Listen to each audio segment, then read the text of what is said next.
नमस्कार, मैं श्रेया और आप देख रहे हैं बातें यूपी की। मैं हाजिर हूं उत्तर प्रदेश की 10 बड़ी खबरों के साथ। दिवाली से पहले यूपी सरकार ने एक बड़ा कदम उठाया। 32,624 सरकारी कर्मियों का सितंबर माह का वेतन रोक दिया गया है।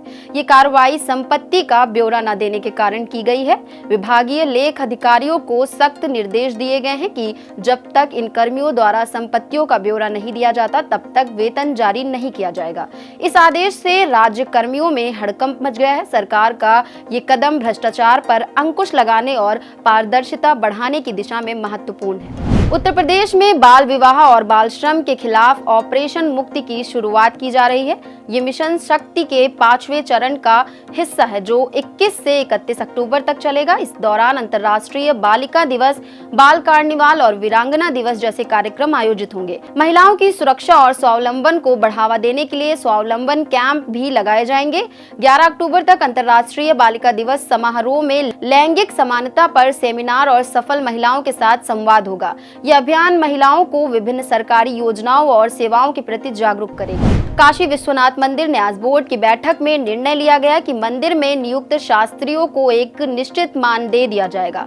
ये निर्णय 106वीं बैठक में लिया गया जहां 15 बिंदुओं पर चर्चा हुई। अगली बैठक में मानदेय निर्धारण का प्रस्ताव रखा जाएगा। इस निर्णय से 12 शास्त्रियों को लाभ होगा। अर्चकों का मानदेय 11,000 रुपए निर्धारित किया गया है। साथ ही दानकर्ताओं को उनके अनुसार योगदान के अनुसार सम्मानित करने की योजना भी बनाई गई। मंदिर 60 संस्कृत विद्यालयों में निःशुल्क भोजन कराएगा और दंडी सन्यासियों के लिए भी व्यवस्था की जाएगी। पिछड़े वर्ग के बेरोजगार युवक युवतियों को आत्मनिर्भर बनाने के लिए वित्तीय वर्ष 2024 से 25 में कंप्यूटर प्रशिक्षण योजना का द्वितीय चरण शुरू किया जा रहा है। इस योजना के तहत ओ लेवल और CCC का कंप्यूटर प्रशिक्षण दिया जाएगा जिससे युवाओं को डिजिटल युग में रोजगार के बेहतर अवसर मिल सके। आवेदन करने की प्रक्रिया 10 से 30 अक्टूबर तक चलेगी। इच्छुक उम्मीदवार पिछड़ा वर्ग कल्याण विभाग की वेबसाइट या कंप्यूटर प्रशिक्षण पोर्टल पर जाकर आवेदन कर सकते हैं। चयनित अभ्यर्थियों का प्रशिक्षण 15 नवंबर से शुरू होगा। अब बढ़ते हैं अपनी अगली खबर की ओर। उत्तर प्रदेश में जीरो पावर्टी मुहिम की शुरुआत की जा रही है। मुख्यमंत्री योगी आदित्यनाथ के निर्देश पर निर्धनता का आकलन 2 स्तरों पर किया जाएगा। मुख्य सचिव ने वीडियो कॉन्फ्रेंसिंग के माध्यम से सभी डीएम और कमिश्नरों को आवश्यक दिशा निर्देश दिए। गांव स्तर पर गरीबों के सर्वे के लिए कर्मचारियों का चयन 7 दिन में किया जाएगा जिसमें 5 सदस्यीय ग्राम स्तरीय समिति सूचना की गुणवत्ता की पुष्टि करेगी। इस अभियान के तहत ग्राम पंचायत स्तर पर 25 निर्धनतम परिवारों का चयन कर उन्हें जीरो पावर्टी पोर्टल पर पंजीकृत कराया जाएगा। मुख्यमंत्री योगी आदित्यनाथ ने सिपाही भर्ती परीक्षा के परिणाम को अक्टूबर के अंत तक जारी करने का निर्देश दिया। उन्होंने अधिकारियों से कहा कि भर्ती प्रक्रिया को तेजी से आगे बढ़ाया जाए और परीक्षाओं की शुचिता सुनिश्चित की जाए। साथ ही पुलिस कार्मिकों को ई पेंशन से जोड़ने, समय पर पदोन्नति और मृतक आश्रितों के प्रकरण में नियमों में बदलाव पर विचार करने के निर्देश दिए। सीएम ने साइबर अपराध के प्रति जागरूकता बढ़ाने, सभी जिलों में साइबर क्राइम थाने स्थापित करने का भी आदेश दिया। अब बढ़ते हैं अपनी अगली खबर की ओर। उत्तर प्रदेश में ग्लोबल कैपेबिलिटी सेंटर के सुपर हब की स्थापना की योजना है जिससे 5 लाख से अधिक युवाओं को रोजगार मिलेगा। योगी आदित्यनाथ सरकार GCC नीति 2024 लाने जा रही है जिसमें निवेशकों की स्टाम्प ड्यूटी में 100% राहत और अन्य सहूलियत दी जाएगी। इस नीति के तहत 1000 GCC खोले जाएंगे जो आर्टिफिशियल इंटेलिजेंस, साइबर सुरक्षा, डेटा विश्लेषण और क्लाउड क्वांटम कंप्यूटिंग में तकनीकी सुविधाएं प्रदान करेगी। ये कदम प्रदेश में तेजी से रोजगार के अवसर बढ़ाने की दिशा में महत्वपूर्ण होगा।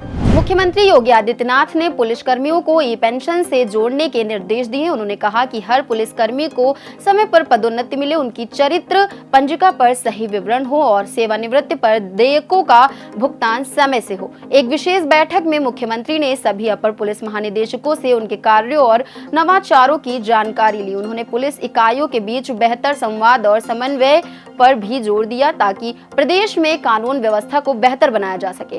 वरिष्ठ अधिकारियों को समय पर कार्यालय आने और लंबित फाइलों का त्वरित निपटारा करने का आदेश दिया गया।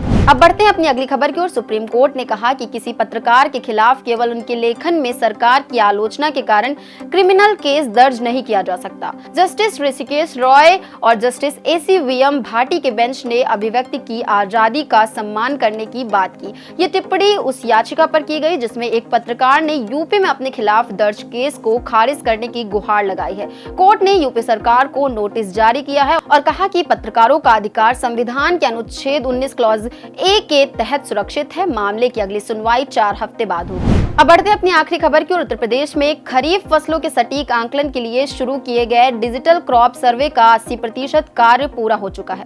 84,000 से अधिक राजस्व गांवों में 47,000 गांवों में सर्वे किया गया। गाजियाबाद दूसरे स्थान पर है। ये सर्वे प्रदेश के कृषि आंकड़ों को सुधारने और बेहतर योजना बनाने में सहायक होगा। इस पहल से किसानों को अधिक लाभ पहुंचाने की उम्मीद है। तो ये थी दिन भर की 10 बड़ी खबरें। ऐसी ही खबरों को देखने के लिए देखते रहें और करते रहें बातें यूपी की। धन्यवाद।